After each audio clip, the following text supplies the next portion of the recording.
আমি এখন খেতে যেতে পারবো না। বুয়াকে বলো আমার ঘরে খাবার দিয়ে যেতে। নিজেকে মহারানী মনে করছে এই মেয়ে। দাঁড়াও, তোমার ব্যবস্থা খুব তাড়াতাড়ি করছি। বিয়ে করলাম, কিন্তু বউ সবসময় নিজের খাওয়া সাজগোজ দিয়ে ব্যস্ত। ঠিক মতো একটা কথাও তার সাথে বলা যায় না। বউয়ের সব রং দেখে আর ভালো লাগছে না।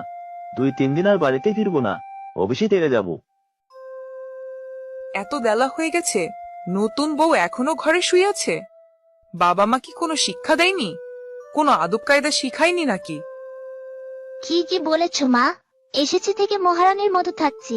নিজে তো কোনো কাজ করে না, উল্টো সবাইকে আদেশ করে। অনেক সহ্য করেছি, আর না।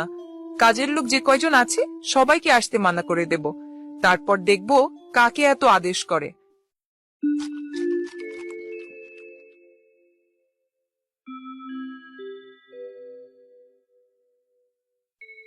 একি মা, এত বেলা হয়েছে, টেবিলে কোনো খাবার নেই কেন? আমার যে খিদে পেয়ে গেছে।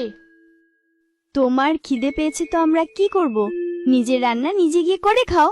শুয়ে শুয়ে অনেক সময় কাটিয়েছো, এবার একটু কাজ করো গিয়ে। কি? আমি রান্না করে খাবো? আমি তো কোনো রান্না করতে জানি না। আর কাজের লোক কেন আসবে না? ওকে একটা ফোন দিয়ে খাবার নিয়ে আসতে বলি।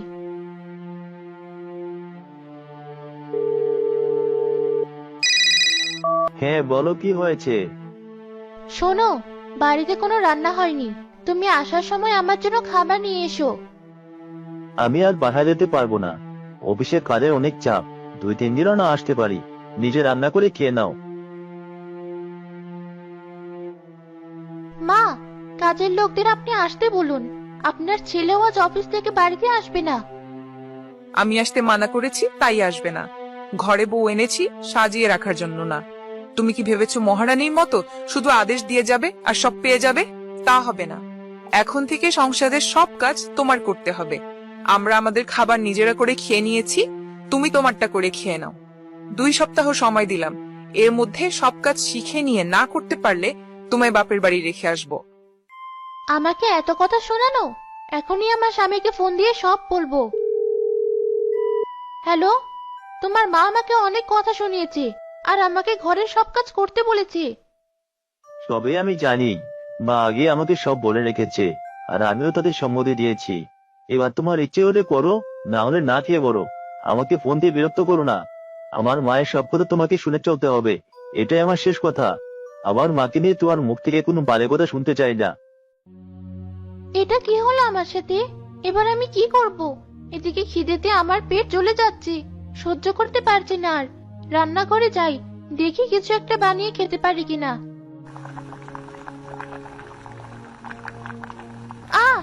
হাতটাই পুড়িয়ে ফেললাম। এটা আমি কি বানালাম? কি করে খাবো? কিন্তু না খেয়ে থাকতেও পারবো না, ওভাবেই খেয়ে নেই।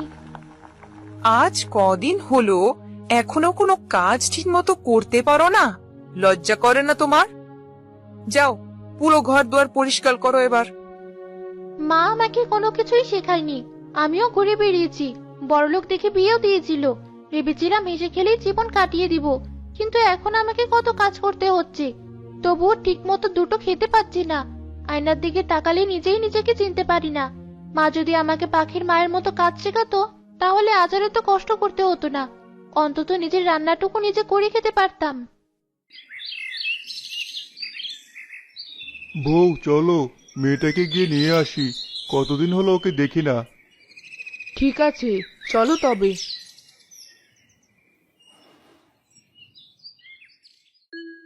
আপনারা এসেছেন, আমরা খুব খুশি হয়েছি, কিন্তু পাখিকে নিয়ে যাবেন এটা ভাবলেই তো কষ্ট হচ্ছে। হ্যাঁ, পাখি আমাদের ঘরের মেয়ে হয়ে গেছে, আমাদের কত খেয়াল রাখে। কোনো কিছু নিয়ে আর আমাদের চিন্তা করতে হয় না। তাকে আমরা কি করে আপনার বাড়ি পাঠাই বলুন তো? ও চলে গেলে আমরা একেবারে একা হয়ে যাব যে। বেশ তো, আপনারাও আমাদের সাথে চলুন। কদিন আপনারাও বেরিয়ে আসুন, তাহলে আমাদেরও খুব ভালো লাগবে। যাবে নাকি? বেশ তো, চলো তাহলে একটু ঘুরে আসি। শুনছ? তোমার ভাই আর ভাবি গিয়েছে তাদের মেয়েকে আনতে। চলো আমরাও গিয়ে আমাদের মেয়েটাকে নিয়ে আসি। মেয়েটা আমার সেই যে গেছে, আর তো আসেনি। ঠিক আছে, চলো।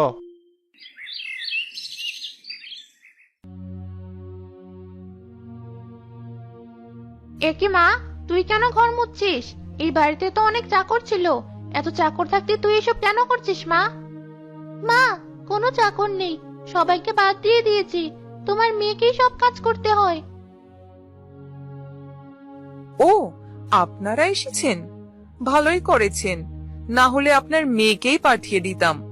কি মেয়ে বানিয়েছেন, কোনো আদব কায়দা তো জানেই না, সামান্য চাল ফুটিয়ে ভাত রান্না করতেও জানে না।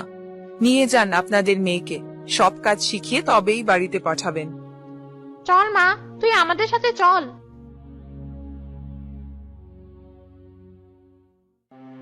মেয়েকে নিয়ে তো চলে এলে, এখন কি করবে? আমার মেয়েকে আমি ওই বাড়িতে আর পাঠাবো না, দরকার হলে ওকে আমি আবার বিয়ে দেব। মা, তোমার একটু লজ্জা হওয়া উচিত। এতদিন তুমি আমাকে কিছুই শেখাওনি, সেজন্যই আমার আজ এমন করুণ অবস্থা। সে নিয়ে তোমার বিন্দুমাত্র মাথা ব্যথা নেই, উল্টো আবার আমাকে বিয়ে দিতে চাইছো? ছি, আমি আর তোমার কোনো কথা শুনবো না।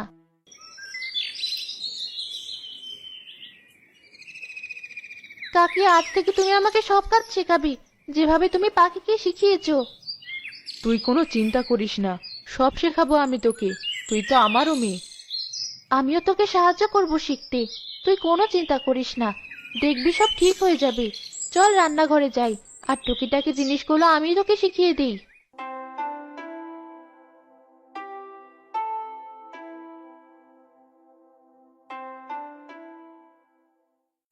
আমার সব শেখা হয়ে গেছে, এবার আমি আমার শ্বশুর বাড়ি গিয়ে সুন্দর করে গুছিয়ে সংসার করব।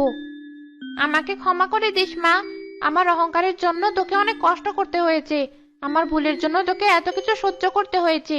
আমি শুধু এখন এই দোয়াই করি সব যেন ঠিক হয়ে যায়, তুই যেন পাখির মতো গুছিয়ে সংসার করতে পারিস।